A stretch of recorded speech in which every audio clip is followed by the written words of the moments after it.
Assalamualaikum warahmatullahi wabarakatuh.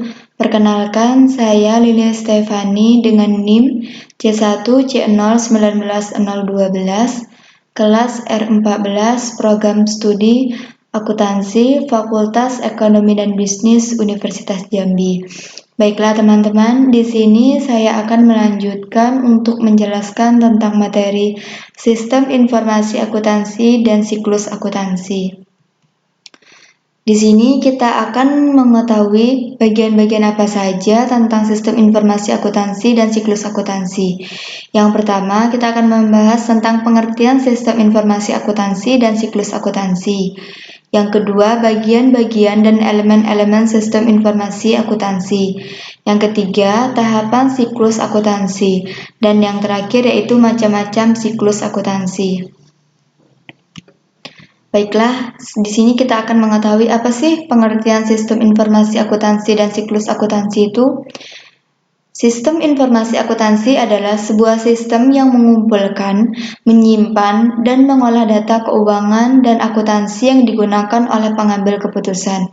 Informasi akuntansi merupakan sistem yang umumnya berbasis komputer dan metode untuk melacak kegiatan akuntansi dalam hubungannya dengan sumber daya teknologi informasi.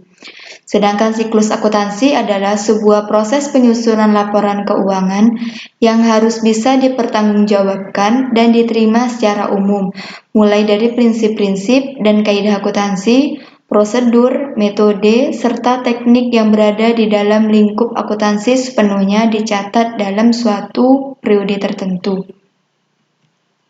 Selanjutnya, apa saja sih tujuan dan fungsi sistem informasi akuntansi?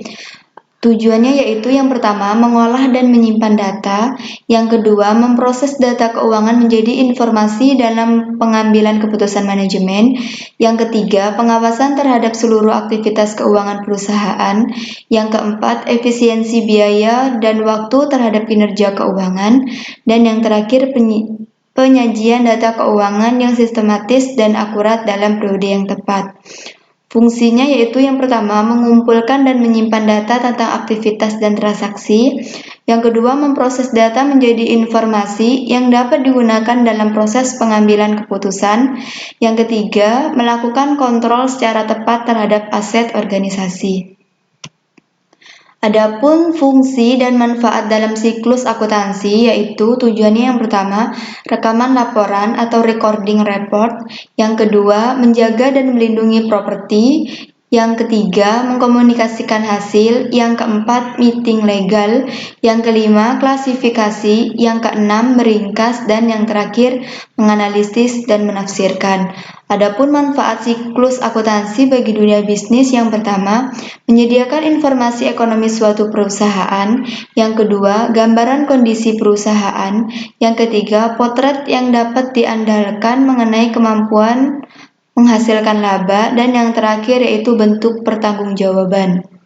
Selanjutnya yaitu bagian-bagian sistem informasi dan elemen-elemen sistem informasi.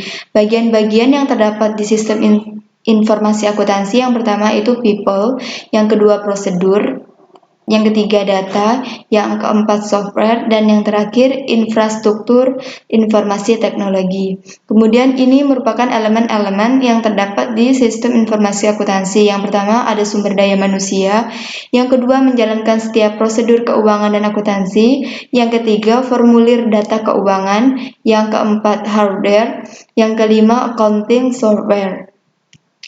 Nah, ini merupakan tahapan-tahapan yang ada dalam siklus akuntansi. Yang pertama, yaitu ada bukti transaksi, yang kedua, jurnal, yang ketiga, ada buku besar, yang keempat, neraca saldo, yang kelima, jurnal penyesuaian, yang keenam, laporan keuangan, dan yang terakhir yaitu jurnal penutup.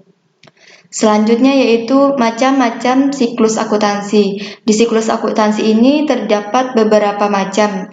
Yang pertama itu siklus pendapatan, yang kedua siklus pengeluaran, yang ketiga siklus pelaporan buku besar dan keuangan, yang keempat siklus manajemen sumber daya, yang kelima siklus penggajian, dan yang terakhir yaitu siklus produksi.